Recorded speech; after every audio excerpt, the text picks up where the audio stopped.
guys, we're going to go to our next guest of the show. And this beauty of a gal is our first third timer. That's right, 3 times now we've had this beauty on our show. Her first episode with us was anxiety. Then we jumped over to depression. And today she's going to share with us her story when it comes to child loss. Now, Courtney is someone that has been in my life for a long time, and this is a really important subject for us. So I couldn't be happier to have her here. So I will introduce to her for a third time our friend Courtney. Hey girl, how's it going?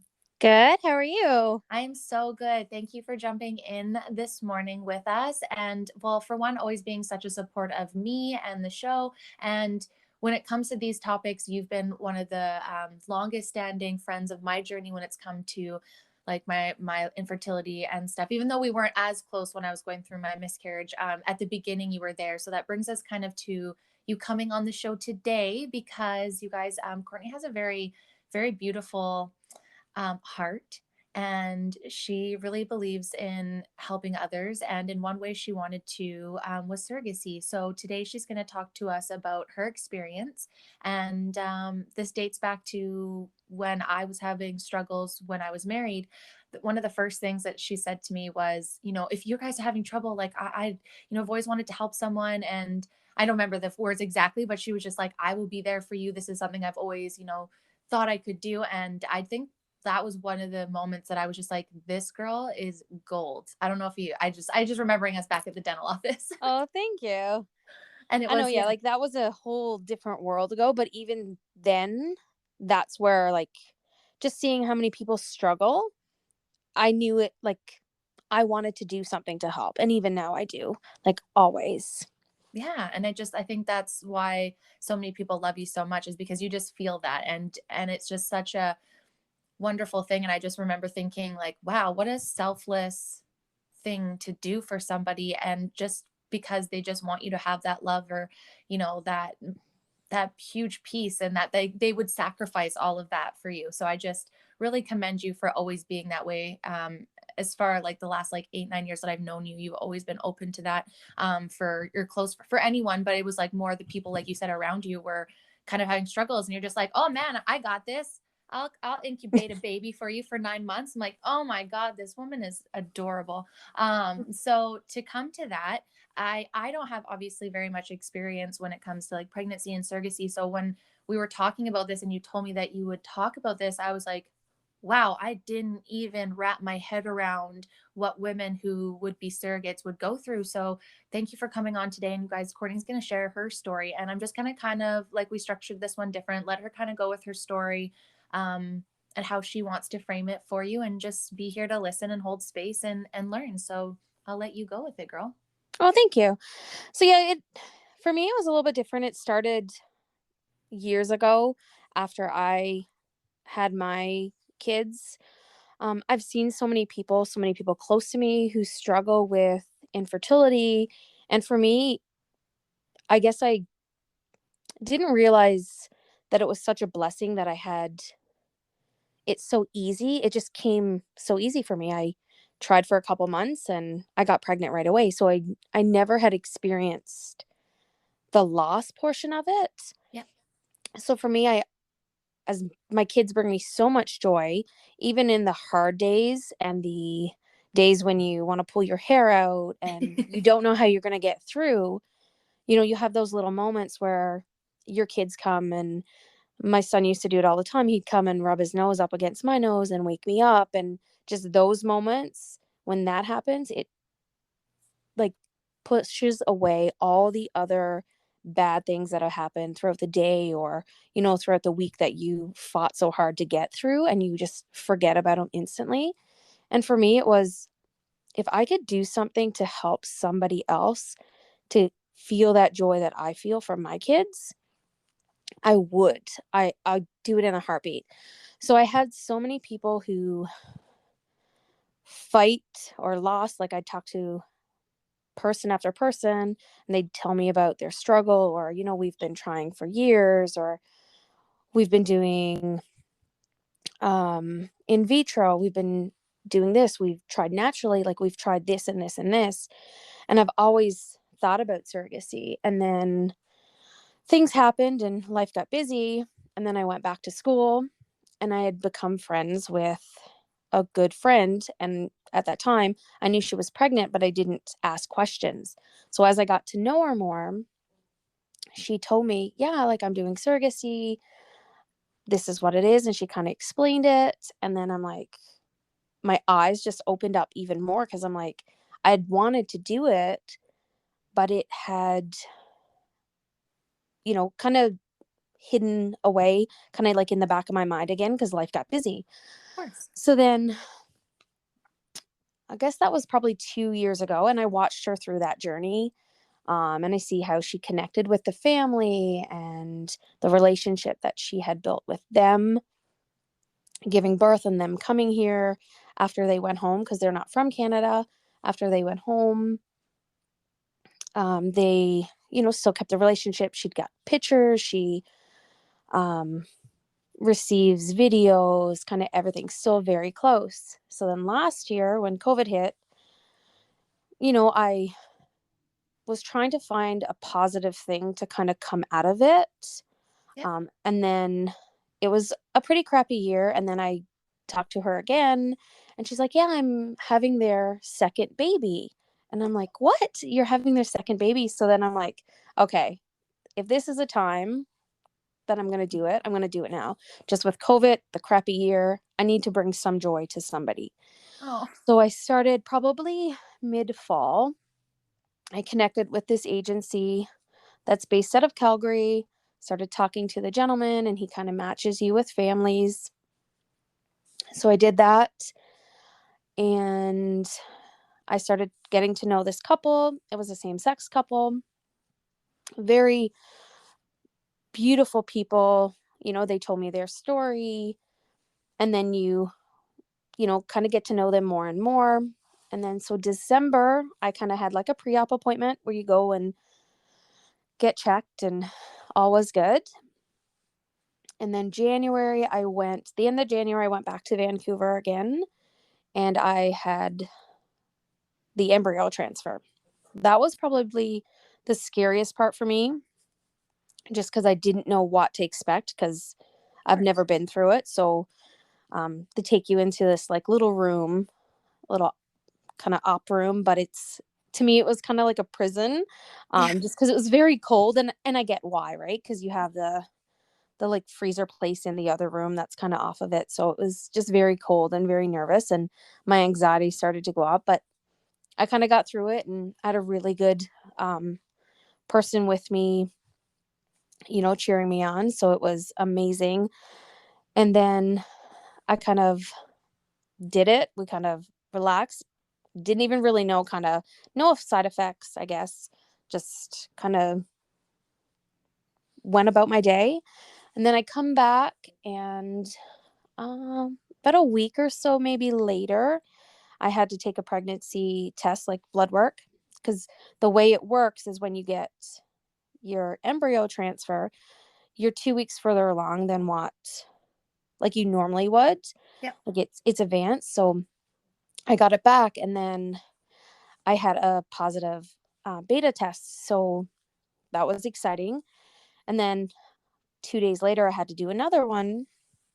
But this whole time, I was bleeding a little bit. Like it was just a little bit at first, and it was a little concerning.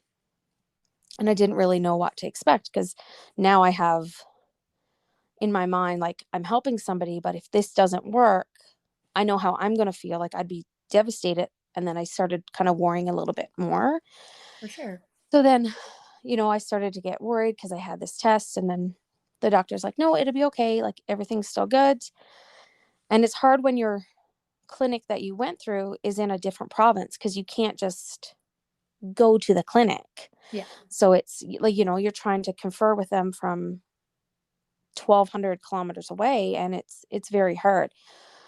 So the bleeding kind of slowed down a little bit.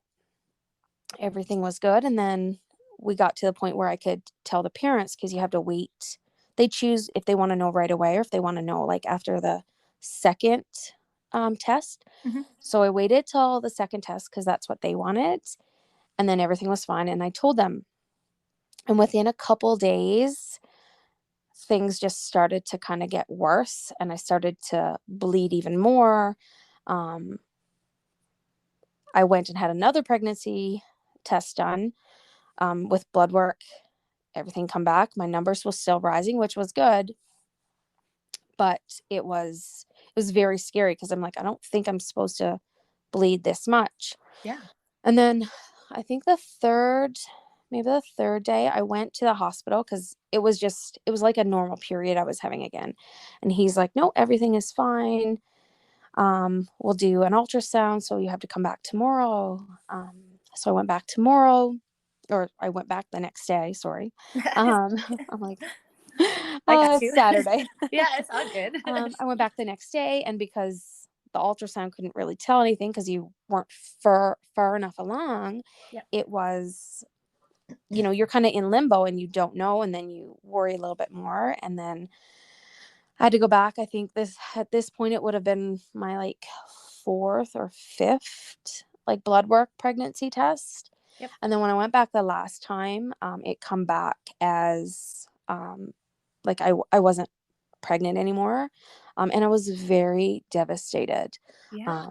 Just because for me, like, even though I knew that that baby wasn't mine, no one really prepares you for the feelings that you still have to go through, or Yep. the emotions, where your body are building up these hormones from being pregnant, and then all of a sudden it like instantly drops, and my levels were within like 60, 170, and they had instantly went back down to like 8. So it was like very fast, and no one really prepares you for that hormonal change. Nope. um Like, I think that's where both of our stories relate in the fact because I wasn't prepared, and I'm sure a lot of women can relate to having mhm. miscarriages without even like trying or knowing that you are. And then you get this wave of what naturally happens in your body hormonally, and you're just like even more confused because you're like, okay, but hold up, like what? Like I, why am I so upset? And then that like triggers this an emotional, and then you're like, okay, well maybe I should be feeling, and then it's like just this weird mind spiral that you go into. And then yeah, I think that's for when you're telling me that, I was like, yeah, that's kind of how I felt, where it's just like you didn't expect to have this emotional release that came with it, but it was there and it was wild. And it is, and nobody, like, for me, I a lot of times I'm really bad because I like try to deal with it alone. Yep. um and at this point, like, Pete had been away, he was away working at camp, and it was just me and the kids, and I'm going through this, and I'm trying to, I guess, stuff these feelings down that I'm having, because I can't really talk to my 7-year-old and my 13-year-old about why I'm so moody, or why, I'm not feeling well, or why I don't want to get out of bed, all along with trying to, do everyday life things. And you feel so alone in that sense, where even though somebody else, a lot of people has gone through it, and you might know them personally, you still, or for me it was, I still felt like so alone. Totally, because you're alone inside your head, right? If you Yeah. spoke those words out loud, then of course people would come running to be there for you. I think for me personally is that I have that really bad boundary where I don't let it escape my mouth. And I'm not saying that's for everyone. This is, I'm calling myself out and getting better at it. And it's like you're afraid to say it out loud almost, so you keep it inside, and then that's what almost makes you feel alone because no one's in there with your thoughts, right? Yeah, and that's definitely how I am too.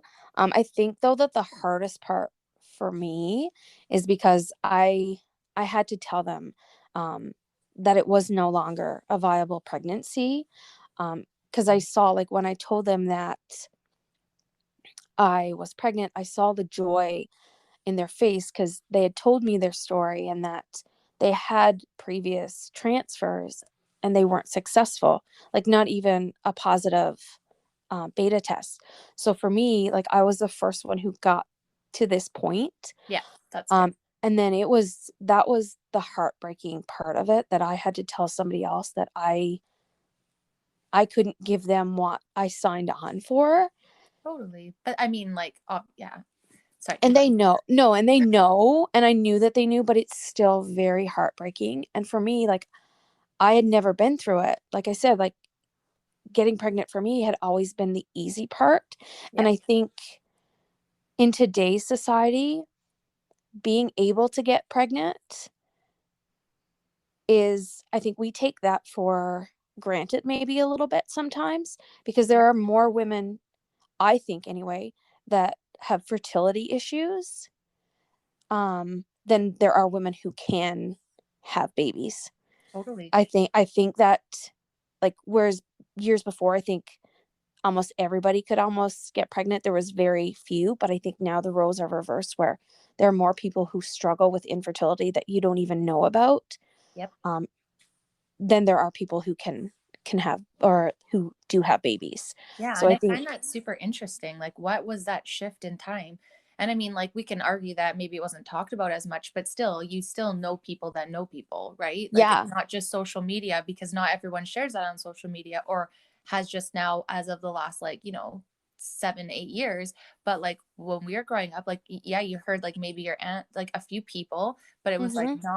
not talked. I don't know if that's just, it was not talked about or wasn't happening. I think there's just been a lot that's changed, and that's made a huge difference in how our cycles work and how we react to things. And I'm obviously, like we said, we're not medical, we're just spitballing what this could be, because Yeah. it's a very odd, not odd, but it's a curious factoid, and you're very right. And and I can imagine. And that's what I think my concern is when it comes to all this child loss, is like, especially if you're going through surrogacy, like, is there not, like, as, and I don't know, is there avenues where they have people to talk to about this? Like, is there support in that for you guys? Because that's something I think that's very crucial. Even if the pregnancy was successful, um, there might be parts where you'll have that, I don't know, but that detachment after passing off the baby, like, is there someone there to help you work through that as well? I think those are really crucial components that need to be looked at and supported. And there are. So Oh, with good.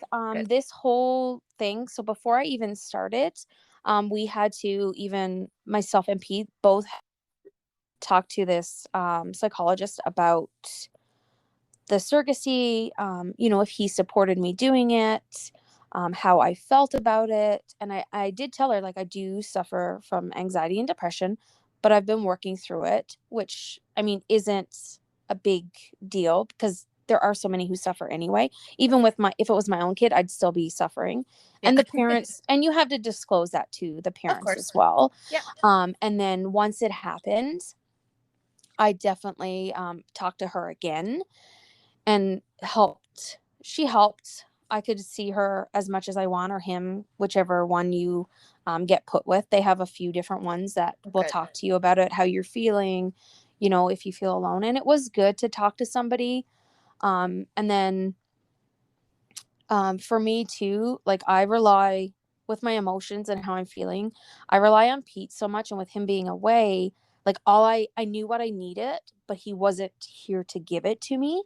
So Of even course. for him, um, doing it with a spouse, it's hard, because you also have to know, like, when you have to tell your spouse what you need, so that he knows, because he just like, why are you so moody? And I'm like trying to tell him and trying to explain to him, like, my body is going through something that they don't understand, for one, because you know They they don't have a know, uterus.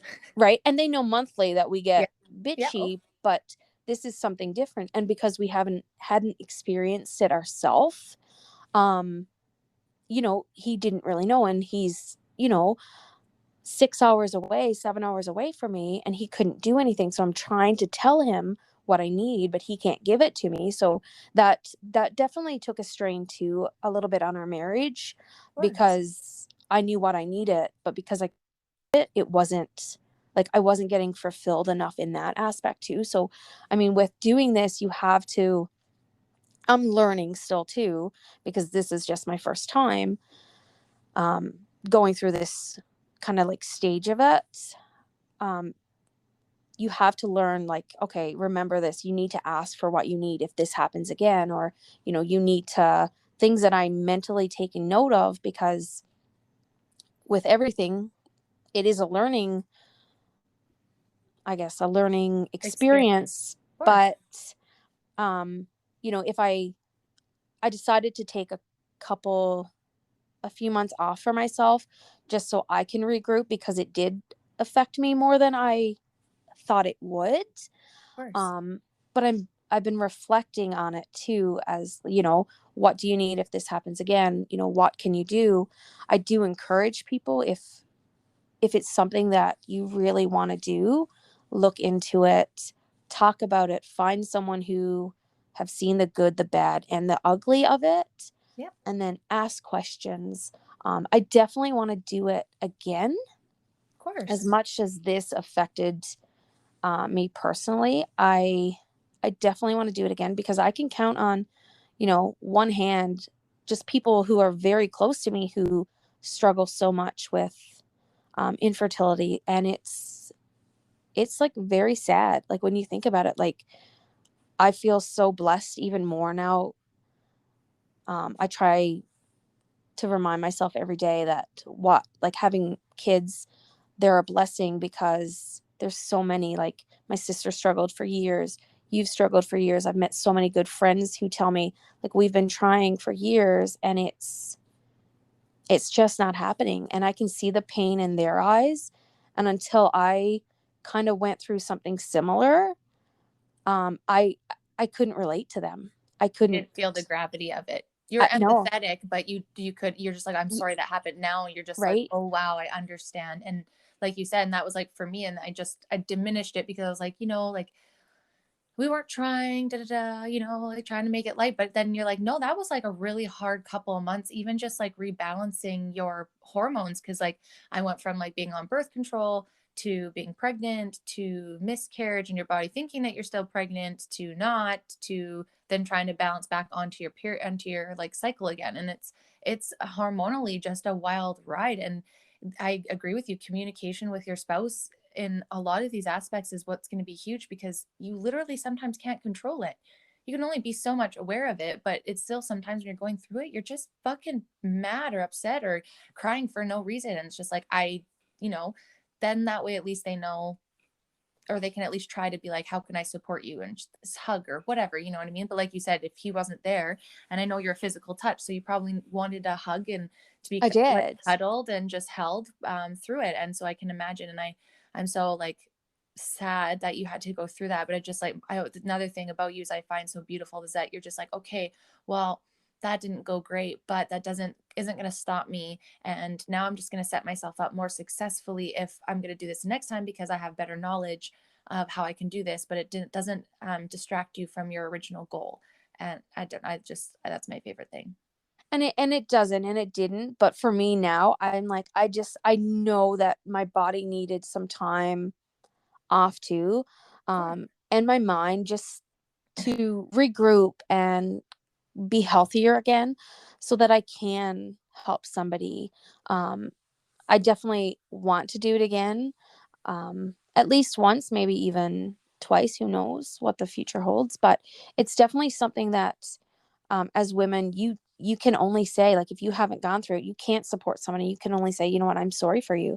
But when you go through something, even this, um, because I knew I was pregnant, it was a little different too. Like, I knew I was pregnant, and then it happened. A lot of times, women are further along than, um, like I was, Yeah. but I had known it was a viable pregnancy, and then it automatically wasn't again. So it was still kind of that confusing part of it for me, that, and even it not being my kid, people don't prepare you either, that it's hard.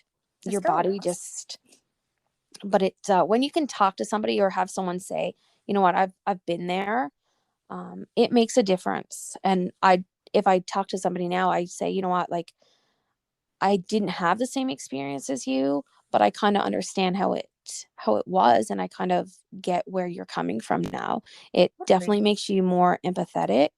And I think too, as people, um, when someone, talks to somebody in a nasty way, you don't really know. And that's the one thing, like, we judge people, but we don't really know what they're going through daily.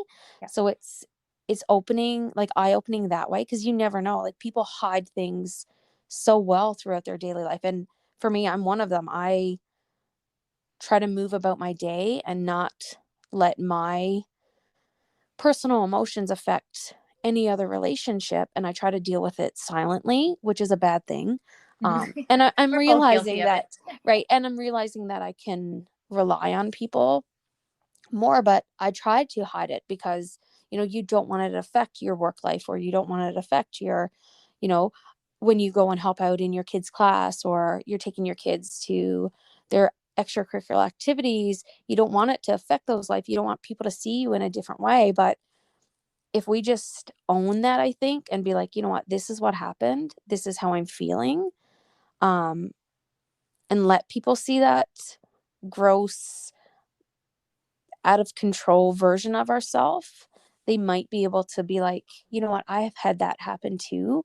And if she can kind of get to this point where she needs to tell whoever she needs to, or share it with the world, then maybe I can too, because people don't want to like speak that either.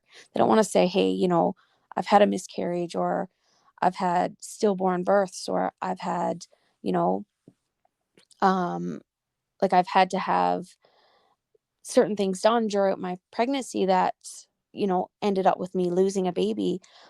We just need to own it and just talk to it, because you never know, the person sitting next to you on the bus, or on a plane, could be going through that at that very moment, and just need a stranger, or just need someone to say, I've been there too. So It needs the conversation, I think, needs to change. And so many of the women that I've talked to say the same thing, is that they don't understand. We do understand why. Like, no one wants to talk about uncomfortable things and sad things. But I think a lot of people feel like that then invalidates their experiences. Like you said, a lot of the times, I think the biggest thing, that the takeaway from, I think, what you're saying is, for one, when someone attacks you or is rude to you or unkind, know that that could be possibly a projection of what they're going through, because maybe they did just come from ultrasound where they found out their surrogacy didn't go through, and they're just having a moment, and you cut them off in the wrong. And so have compassion, that, or maybe they're just a dick, but either way, you can still kind of be patient and empathetic and kind. But also, in the same sense, if you are going through that, it's easy for your brain to convince you that your feelings aren't important, or you're some sort of feeling.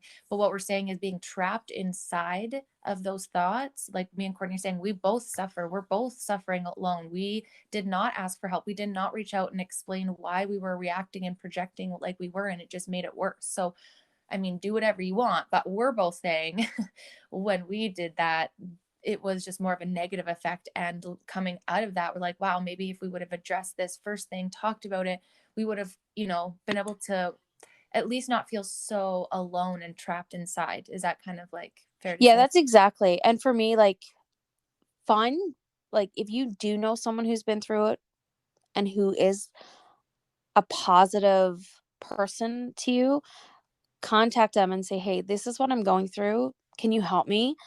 If you know people, but they're gonna not support you in it too, even though they've been through it, but not support you, maybe just avoid that for now, but find someone who can help you, even though that they've been through it themselves, to get you through it. Because there are both sets of people, where you have people that that have been through it, but they don't want to help, and that's totally fine, Yeah. because it brings up too much emotion for them, and I get that. But for me, even what I've been through, I would help anybody now, even that, because it's it's okay. Like, sometimes it's your body telling you something.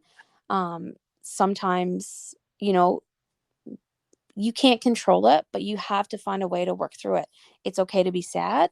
It's okay to scream. It's okay to cry. It's okay to say, I need this. And don't be afraid, because I was. Um, and even with my husband, I didn't tell him for like a week, like, this is what I need. And then I did start telling him. I said, like, what I need is you.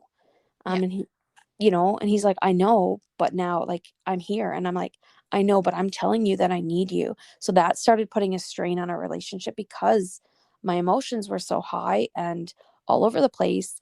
What I needed was just him to hug me, and him being so far away, he couldn't do it. And nobody else could. Like, I could have a hug from somebody else, Yeah. but it But it's not the wouldn't same. have been the same. Of So course. it's knowing what you want, and make sure you say, this is what I need in this moment, because otherwise you will get to the point where you're lit in bed, or for me, I did. I didn't want to get out of bed. I was bitchy. I tried to fight my just some days fight my way through to get through it until I felt better. But nobody could help. So trying to find ways that you can let people help you is a big thing too. Yeah. And I don't know why we always like, and I'm the first one to do it. And I'll again call myself, but I don't know why we always think we just have to do it all alone. Like we know community and support and a team always gets us further. I'm not sure where it created that like being vulnerable and asking for help. But again, as like I said, I'm guilty of it too, became a bad thing. Like that's a part of a team. Not everyone, not every day is your best day. So when it is your best day, then you help people that are having their worst days. And then when you're having your worst day, then those people that are having their best day are there to cheer you up, right? Like a balance between days and being known that it's okay if you're allowed to feel those feelings. And I was the first being like, "Oh, you have no reason to be this upset." I was like, "Well, that's stupid. Why am I doing that to myself?" But it isn't. I mean, whether you're 6 or 7 weeks along, you're 16, 17 weeks along, or you're 30 weeks along, you're still in that moment where this is what you want, and then it just gets taken away from you. So, like at any stage of it, it's so hard to process, because you've wanted it for so long, and then you, as women, or I blame myself because I'm the one who's supposed to be, you know, be able to house this person. I'm supposed to be able to grow this person. And when you can't, you blame yourself. And a man doesn't understand that, but other women will. So we just need to reach out. And I wish that there were more, support groups. And with COVID and stuff, it sucks because you can't even, for me, I loved like just walking around when you're at a mall, or, people pass by, you smile at them. Even if you're having a crappy day, you still, smile so that someone can smile back. And even we don't even realize how much that helps our day. Just that friendly smile, like, you're saying hey to somebody. Um, and for me, that's been the biggest, is these masks that we can't voice what we want or smile or even talk in like a group setting about what's happening, or support groups, without, seeing people's faces. It's it's been difficult, with all this for me, because I wish even Grand Prairie had its own like surrogacy, support system here where you could go and get together. So for me, unless you know somebody that's close to you who's doing it, I mean, you can meet strangers and stuff through it, or they'll connect you with other people maybe going through the same stages, but everybody's at a different stage, because some people that I know who did it with me, um, she had the transfer and she got pregnant. So um, it was a different, so we had become in different stages. So even then she didn't know what I had dealt with. So you're very much with Disconnected. people, but so alone too, that it's hard. No, I agree. And It's that's, and I totally, it's human interaction that we're all missing. I had like a little breakdown at, overall, and you're just stressed out and anything, and you just have to Yeah, have a good cry. And I had one, and my girlfriend at work was like, "I know I'm not supposed to," but she gave me a hug. And then that made me cry even more because I was like, how is this not allowed? I Like, know. And we don't so realize that sad. that's going to be a big problem, even in how our bodies interact with anything, Yeah. because people crave that. And I do. I love physical touch. um I always hugged. I know one of my friends, she's hates hugs, Yeah. but I like, and when she gives me a hug, I'm like, oh my God, I'm just gonna soak it in Yeah. because Like it's Sheldon on the very Big Bang rare. Theory. Yeah. But yeah, right. But you crave that. And even with doing this, you want to be able to have someone just hug you and say, you know what, I've been there too. I know how it feels. Um, I'm gonna give you love because you need it. Yep.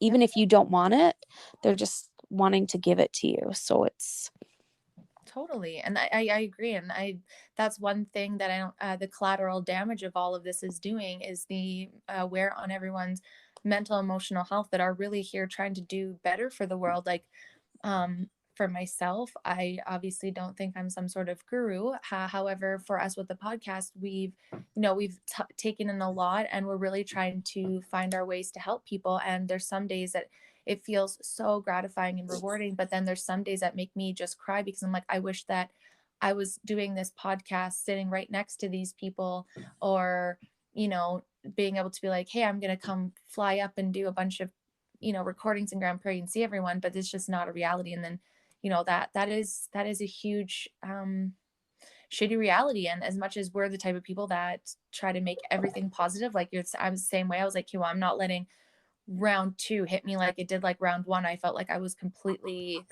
immobilized for 2 or 3 months until the summer, and I was like, I'm not doing that again. So I was the same way, looking for positive ways to, advance some education or learn how to do something. We went with the podcast, but then in this flip side of it, while you're busy being this positive person and trying to do good things, the reality of where the world is kind of hits you, and you realize how you're so happy in these goals that you're doing, the things you're doing, but in the flip sense, how much you're missing as well because of everything that's going on. And that's something I don't think any of us are really were mentally prepared to do. I think I was just like, yeah, I can make it through anything. But after a year now, I'm really noticing it's starting to like poke holes in my mental health after all these years of building it up. And it's really fucking pissing me off. And it is. Even for me, like I try so much to be positive every day, but then there's days when you're like, you've had enough. Yep. Like it has been a year and you can't see friends the same way. You can't have a girls' day at a spa. You can't, go out with your friends and have drinks. Like it's not the same. And for me, I love catching up with people. Like, let's go have a drink and catch up. And you can't do that. So it's very hard. Um, it's not the same having a FaceTime or a Zoom call because I like feeling other people's emotions too. Like I like feeling their energy, but you can't do that. And people's like, well, we can video. Like, it's not the same. No, I mean, it's a good substitute for now.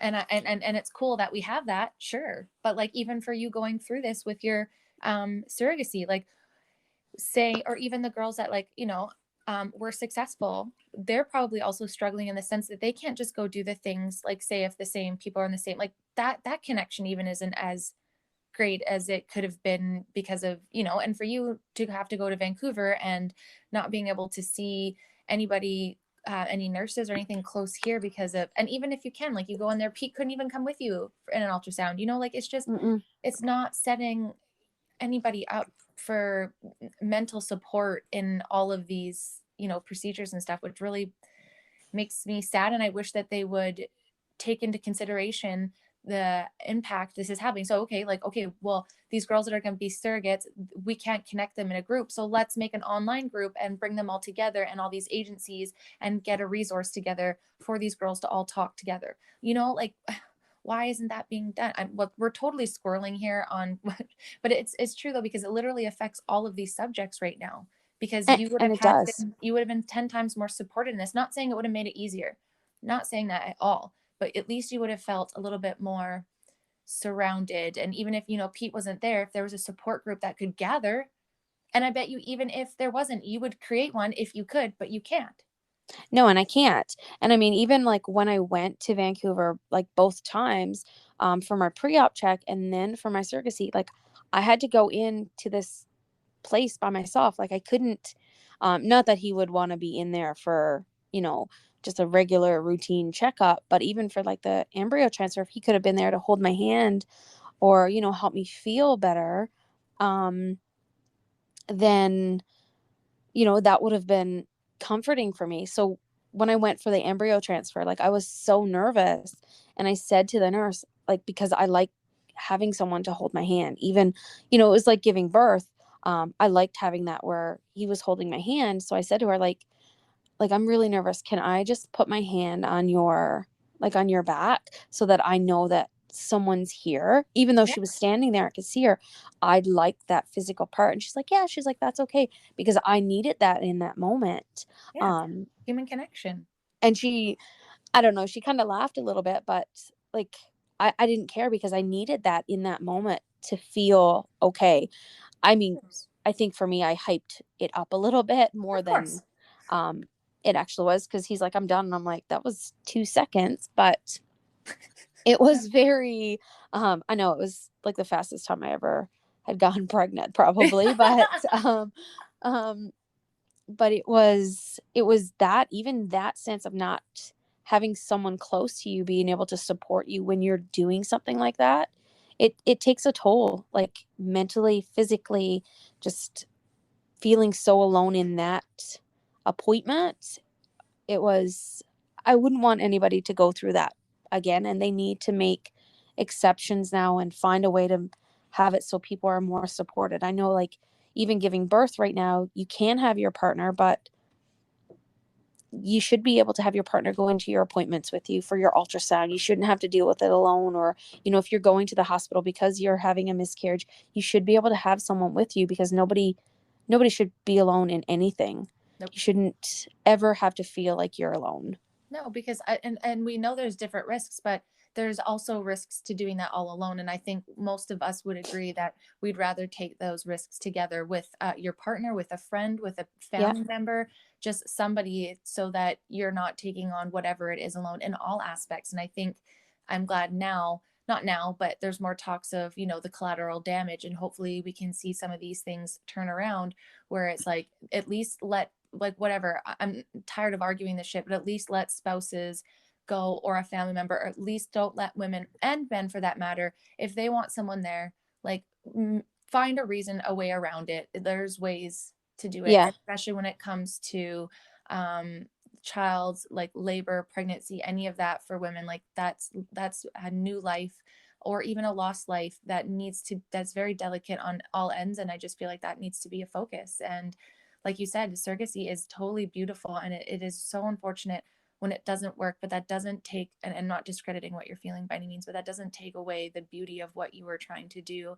And I know that couple is probably, even though it wasn't successful, will always be indebted to you for at least even the efforts put forward. And when it does work, when it is time, if it does, um, that'll be that moment for you. But just know that, and I'm sorry if you don't ever feel that way, but that what you're doing, even if it didn't work or it doesn't, just the fact that you would do that so selflessly just speaks volumes to who you are as a person. So Oh, I thank you. hope that you still feel, even though I know it'll take time, not dictating, but I still hope you really feel and give yourself credit for the efforts and everything that you're doing now. And I know too, again, sharing your story about it is going to help other women. And for that, like, is there any advice to men of women going through surrogacy, anyone thinking about it, with your experience? Is there anything, kind of before we wrap up today, that you would like to share, in hopes to others going through it or thinking about going through it?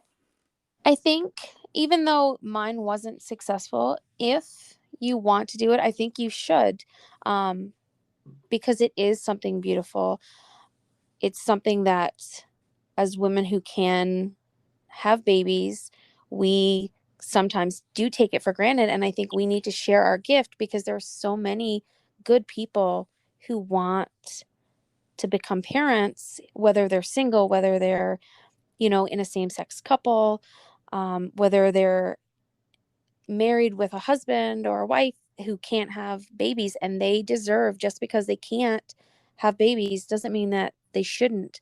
So if we can do something for them, do it. If you have a big heart and it's something you've been thinking about but have been on the fence, I mean, my door is always open. You can ask me any questions. I'll help you any way I can. But I think if you can do it, or you want to do it, then it's something that you should do, because it is a gift. And even though I did have some downtimes, I do realize that what I was doing, um, it brought me joy. It brought me so much joy. And even how it affected my kids, and they could see the little bit that did happen and what I was doing. That was a learning experience for them too, that, my mom is doing something because she can, to help somebody who she doesn't even know. So that, was a life experience there. And that's kind of what we need to do. We need to show other people that we have a gift. So we're going to share that gift with others. Oh, girl, you brought tears to my eyes. Oh, Yes, I totally agree. Lead by example. And I know Trinity looks up to you so much. And I absolutely love that. And that's, to me, that's the whole part of living. Like, yes, we want to make all these things and we want to buy a house and we want to get married and we want to have kids. But I think if you can focus some of your energy on making the world a better place, I mean, we can't be perfect in all ways, but if you No, can find the avenue that you can at least try. I don't think the universe needs everyone to be successful. I think we just need to try. And by us trying, it's going to spark other people that want to try. And then it's going to pass that down generationally. Like, let's, we have changed so much through generation. We have far ways to go, but we have grown so much. Let's just keep that growth by showing up as the person that we wish we had for us in those moments, right? Like, that's where I just thought, like, okay, when I was going through it, my fault for not speaking up. That being said, if there was someone being more vocal about it at social media on the time, I probably would have reached out to them and been like, hey, this just happened. Is there any advice that you have for me? Right. So I think sharing our story, like you said, owning it, keep going, try to be the best that you can, and don't hold crazy expectations for yourself if something doesn't go through, because unfortunately that can happen, but that doesn't take away what you were trying to do. It doesn't take away your story and your heart and everything, even though your brain and your anxiety is going to tell you that it's you and come up with all these reasons as to why. Just like every other one, it's just another pattern. It's not just another pattern, but it's a pattern to rework. So once you have those thoughts, throw back all the good ones. No, man, you were doing this for all the good things. You were trying to help people. Like, you're an angel, you're a gem. Like you said, you've had those post-it notes, those things around you to help remind you until it's just facts in your brain. it is. And that's what it is. And if anybody is struggling with infertility, don't be afraid to ask. Like if it's been 2 years or 5 years, maybe someone close to you would be willing to help you in that sense too. So don't blame yourself that you can't have a baby, because it's not your fault, especially women, because we Totally. blame it all on ourselves. But maybe just casually mention it or talk to someone, because who knows, there might be someone in your life that would give you that gift in a heartbeat. And I know I would to any of my friends who or family who has been struggling with this. I would help them in a heartbeat. I told one lady that I didn't even know, um, that I had met. I was telling her that I had done surrogacy or tried it, and she's like, "So you would have a baby for me?" And I'm like, "Yeah." Like she's like, "But I'm a stranger." I'm like, "Okay." She's like, "You would totally do that?" And I'm like, "Yeah, I would." It's it's just something Something. that I know would fulfill me. I said I would want to be like a cool aunt that I'll babysit, I'll do whatever, and then you can have the baby back, because I know I'm done, and that was a big thing. I know I'm done having my own kids, Yeah. but I definitely think that I will make sure that some other people can have babies of their own.